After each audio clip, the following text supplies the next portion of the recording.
I'm going to share information with you today and in the future that literally has the power to change your life. Now, you see, I'm not able to change your life, but you certainly are.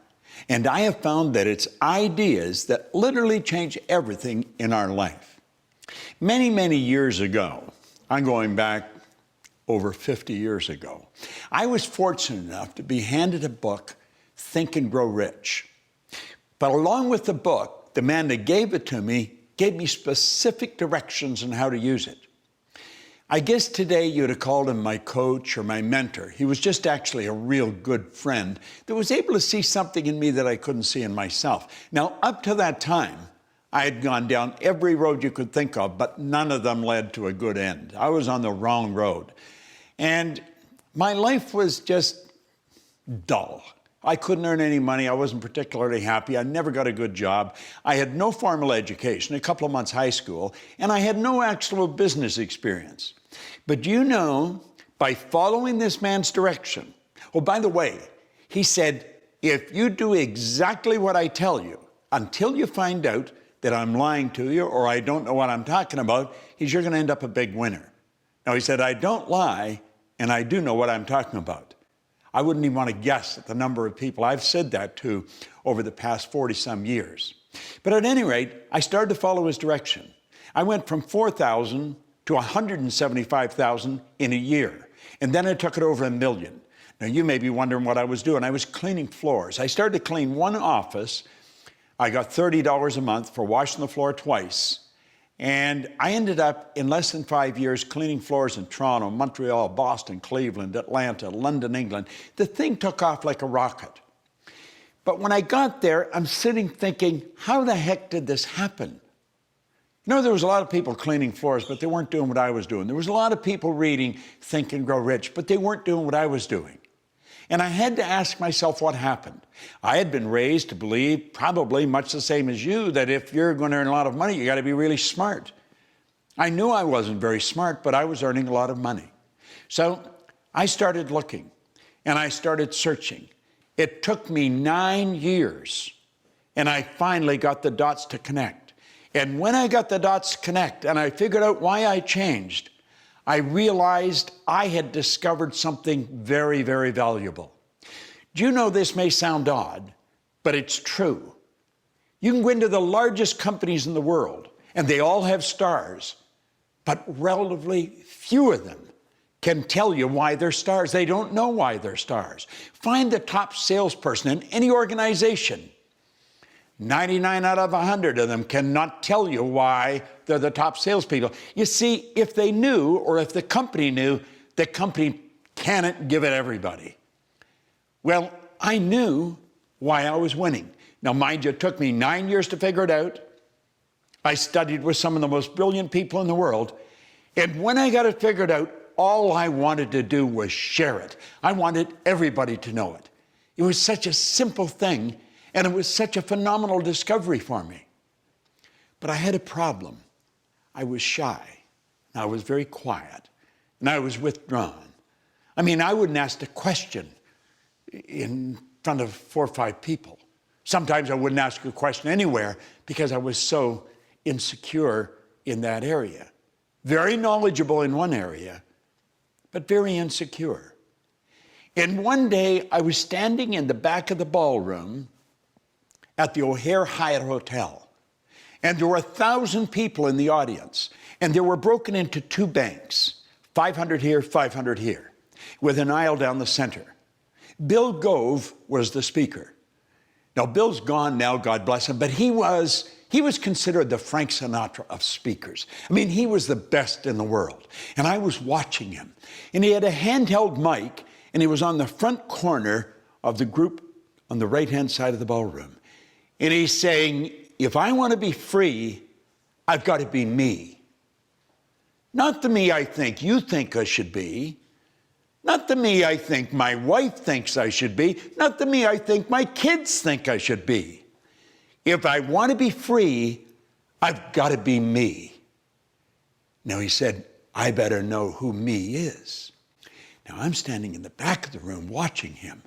And I was thinking, if I could only do that. I wanted to share this information so much, but I was shy. Now, let me digress for a second. I had listened to Earl Nightingale for years. I burned Earl's messages into my mind. The first recording in a great series of recordings that lead the field program, the first recording was on the magic word, and it was attitude. And at one point in the record, he said, now, right here we come to a rather strange fact. We tend to minimize the things we can do, the goals we can accomplish, and for some equally strange reason, we think other people can accomplish things that we cannot. He said, I want you to understand that's not true. You've got deep reservoirs of talent and ability within you. Now, if you asked me if I understood that, I'd say, of course I understand it. I listened to that. I'll bet I had listened to that at least 1,000 times in the 9 years that I was searching for why was I winning. And if you'd asked me, I'd have said, yeah, I understood it. I didn't understand it at all. And I'm sitting there, standing actually, watching Bill Gove, and that record started to play in my head. And I could hear Earl Nightingale say, now right here we come to a rather strange fact. We tend to minimize, and I thought, that's what he means by that. And I made up my mind, I was not only going to do and learn to do what Bill Gove had just done in front of me, I was going to get him to teach me. And I did. And Bill Gove and I became great friends. In fact, the last speech Bill Gove made was for my company. That's right. It was about 5 years ago. It was in December. On the 13th of December, Bill Gove passed away. If he had lived till January, he would have been 90. He did what he loved right up until the last day. But I owe him such a vote of thanks. Now, I don't speak at all like Bill Gove, but I speak all over the world. I've spoken to groups of 50 people to 20,000.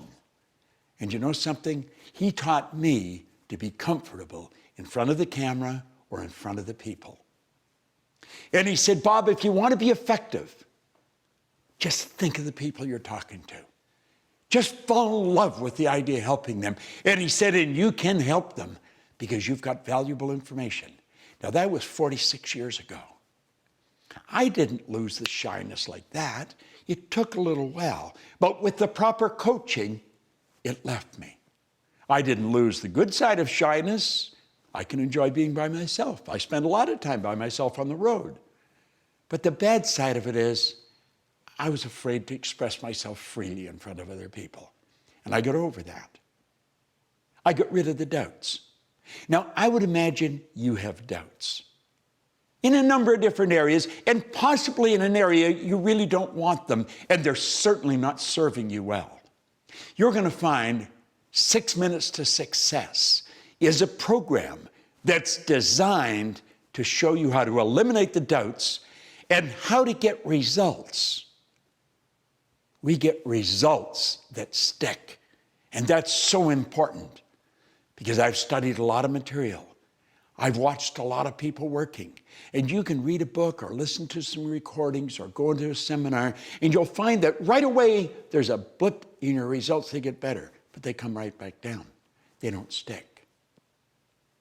Here in our company, in the Proctor Gallagher Institute, we deal with results that stick, and you're going to love this because we give you phenomenal information. Now, the one point that I want you to burn into your mind right now, and it may be totally illogical at first. Watch this over and over and over and over again. It's the repetition that fixes it in your mind. And when it's fixed in your mind, baby, you got it. And you know you've got it. We're going to give you results that stick.